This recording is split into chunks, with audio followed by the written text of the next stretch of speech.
వేద పండితులచే శుభకార్యాలు, పూజలు, హోమాలు, జాతకాలు, ఆఫీస్ పూజలు చేయించుట కొరకు పూజారీస్.com.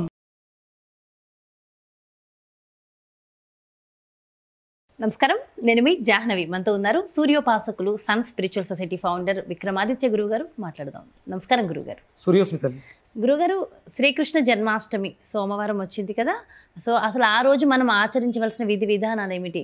క్రితం వీడియో చూసిన వాళ్ళకైతే బాగా అర్థమవుతుంది.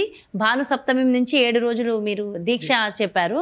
సో అది చూస్తే కనుక అర్థమైపోతుంది. ఆ దీక్షలో 2వ రోజు ఇది అవుతుంది. మరి ఆ రోజు ఏ విధంగా జరుపుకోవాలంటారు? అంటే అమ్మా, ఇప్పుడు మనకి కృష్ణుడు అంటేనే ప్రేమతత్వాన్ని చూపిస్తూ ఉంటారు. శ్రీకృష్ణ పరమాత్మ ప్రేమకు నిలయుడు.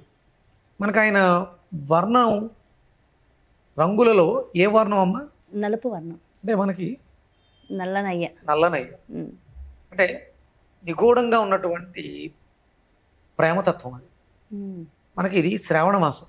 ఈ అంటే ప్రతి నెలలోనూ అష్టమి వస్తుంది, కానీ ఈ అష్టమిని కృష్ణాష్టమి కింద, జన్మాష్టమి, శ్రీకృష్ణ జన్మాష్టమి కింద ఎందుకు తీసుకుంటారు అంటే, మనకి కాలపురుష చక్రంలో సింహరాశి ఈ నెల అంతా, అంటే ఇప్పుడు రవి సింహరాశి సంక్రమణం జరిగిన తర్వాత మనకి 6వ రోజు 7వ రోజు మనం దీన్ని అష్టమి, కృష్ణాష్టమిగా సెలబ్రేట్ చేసుకుంటాం.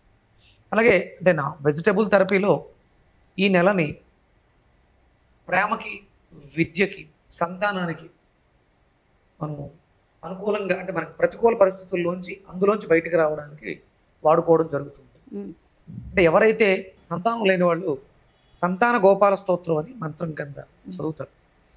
అంటే కాదు, రెగ్యులర్గా చదువుతూ ఉంటారు. కానీ మనకి ఈ శ్రావణ మాసంలో మనం ఈ కృష్ణాష్టమిని పర్వదినంగా తీసుకుని ఈ మంత్రాన్ని ఉదయం, మధ్యాహ్నం, సాయంత్రం 3 పూట్ల పఠించడం ద్వారా ఇక్కడ నుంచి మనం సంతానానికి సంబంధించి దోషాలు ఉన్నవాళ్ళు మంచి గుమ్మడికాయని ప్రసాదంగా స్వామికి నివేదన చేసి ఆ ప్రసాదాన్ని స్వీకరించడం ద్వారా కూడా గర్భదోషాలు ఏమైనా ఉంటే తొలగిపోయి సంతానవంతులు అవడానికి అవకాశం ఉంది. అంటే మనకి మన తెలుగు తిథులలో, వారాల్లో, పర్వదినాల్లో మనం జరిపించుకునేటువంటి పండుగలన్నీ కూడా మన జీవితంలో ఉన్నటువంటి సమస్యల నుంచి బయటపడడానికి. అంటే ఇప్పుడు అంటే మిగతా రోజుల్లో శ్రీకృష్ణ పరమాత్మ మనకి ఇవ్వడా అంటే, ఇక్కడ ఈ పర్వదినాల్లో ఈ రోజుల్లో ఉన్నటువంటి కాస్మిక్ ఎనర్జీ చాలా బాగుంటుంది. అది కృష్ణతత్వాన్ని మనకి నేర్పిస్తుంది. ప్రతిరోజు కాస్మిక్ ఎనర్జీ ఉంటుంది, కానీ పర్టికులర్ ఈ శ్రావణ మాసంలో మనకి ఆ శక్తి అధికంగా ఉండడం ద్వారా మనం చదువుల్లో వెనకబడి ఉన్నటువంటి పిల్లలకి మనం ఇలాంటి ప్రక్రియలు, అంటే ఈ పూజలు, శ్రీకృష్ణ దేవాలయాలకు తీసుకువెళ్ళటం, తులసిని నివేదనగా చేయటం, వాళ్ళకి నేర్పించాలి. ఇవన్నీ కూడా నేర్పించడం వల్ల వాళ్ళు విద్యలో అభివృద్ధి చెందుతారు. అలాగే ప్రేమలు, అప్పుడు రిలేషన్స్లో బ్రేక్స్ వస్తాయి. దానికి కారణం మనలో లోపించడం వల్ల. దీన్ని మనం బాగు చేసుకోవడానికి మనం ఈ శ్రీకృష్ణ జన్మాష్టమిని ఉపయోగించుకుని ఇంట్లో పండగగా చెయ్యాలి. మన ఇంట్లో ఎవరో పుడితే పుట్టినరోజు వేడుకలు చేస్తున్నట్టు ప్రపంచం అంతా కూడా పుట్టినరోజు వేడుక జరపాల్సినటువంటి రోజు శ్రీకృష్ణ జన్మాష్టమి. బుడి అడుగులు వేస్తూనే ఉంటా. అంటే ఏదో లిఖించడం కాదు. శ్రీకృష్ణుడు ఏం చెప్పాడు అది అన్వయించుకోవాలి. భగవద్గీత మన కోసం అందించింది ఏంటి? అందులో చెప్పిన ప్రతి వాక్యాన్ని మన జీవితంలో అన్వయించుకొని దాన్ని 10 మందికి అందివ్వడం. మనకి ఏం కావాలి? ప్రేమ కావాలి. అప్పుడు ఏమిస్తే వస్తుంది ప్రేమ? ప్రేమిస్తే ప్రేమ వస్తుంది. ఏదైనా ఇవ్వటం నేర్పారు హిందూ ధర్మం అంతా. మన ఇక్కడ మన ఇంట్లో తయారు చేసినటువంటి పదార్థాలని ప్రసాదంగా పక్కింటి వాళ్ళకి ఇవ్వడం, ఇచ్చిపుచ్చుకోవటం, ఇలా చేయటం, అందరం కలిసి ఒక చోటకి ఏర్పడి ఉట్టి కొడతారు.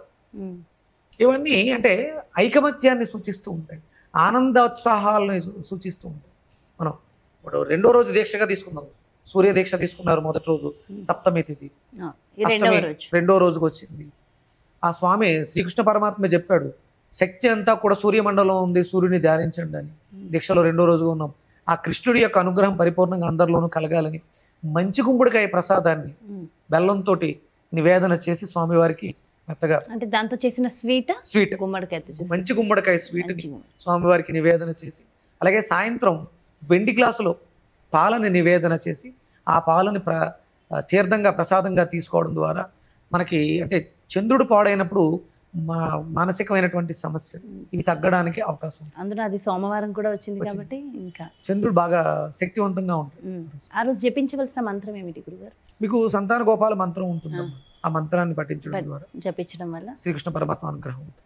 అదేవిధంగా ఆ రోజు ప్రత్యేకించి ఉట్టిని కొడుతూ ఉంటారు కదా గురుగారు, అసలు ఏంటి దాని వెనుకున్న ఆంతర్యం ఏమిటి? ఇప్పుడు మన ఇంట్లో పూజ చేసాం, మీరు మీ ఫ్యామిలీ మెంబరు అంతే ఉంటుంది.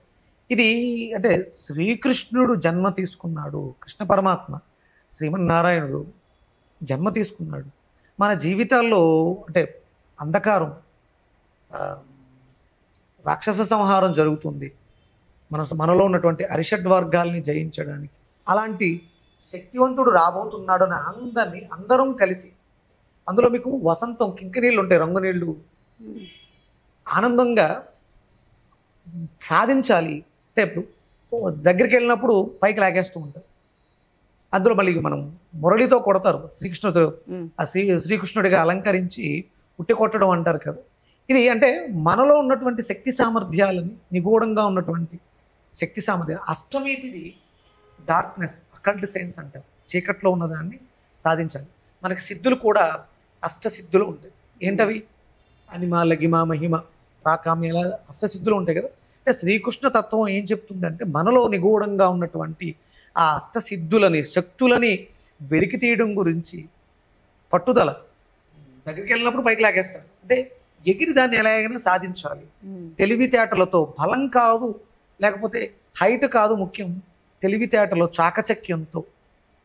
దాని గురించి అంటే మన హిందూ సనాతన ధర్మంలో ప్రతి పండగకి, ప్రతి రోజుకి కూడా ఏదో ఒక ఇంపార్టెన్స్ లేకుండా ఏది ఉండదు. ఏదో చేసేస్తున్నాం, దండం పెట్టేస్తున్నాం, పూజ చేసేస్తున్నాం అని కాకుండా ఇది అందరం కూడా ఐకమత్యంగా ఉండడానికి, అందరం కూడా ఆ రోజు అలంకరించుకోవటం.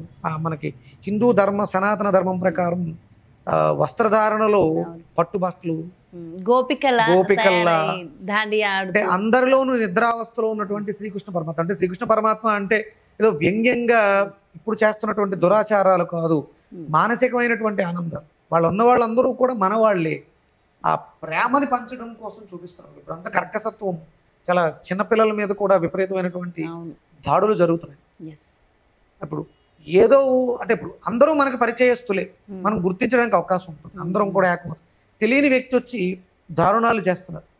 ఇక్కడ కూడా ఇలాంటివి, ఈ పర్వదినాల్ని మనం చేయడం ద్వారా మనలో నాలెడ్జ్ ఇంప్రూవ్ అవుతుంది.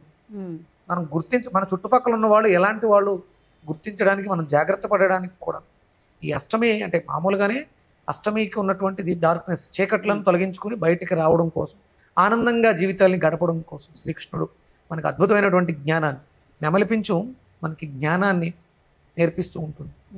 ప్రతిదీ సింబాలిక్ ఇక్కడ. సో నెమలిపించం ఆ రోజు తీసుకొచ్చి ఇంట్లో కూడా పెడుతూ ఉంటారు. ఇంట్లో మనం దేవుడి దగ్గర పెట్టుకోవడం కూడా మనకి దుష్ట శక్తుల నుంచి మంచిది అని చెప్పేసి అంటారు. చిన్న కృష్ణుడిని తీసుకుని వచ్చి చక్కగా ఆయనకు అలంకరించి పూజ చేసుకోవడము, ఇంట్లో చిన్న పిల్లలు ఉంటే ఆ పాదాలు వేయడము, అసలు ఆ రోజు వైబ్రేషన్స్ వేరేలాగా ఉంటాయి కదా. అందరం కూడా ఆనందంగా గడపడానికి స్వామి వారు వచ్చారు.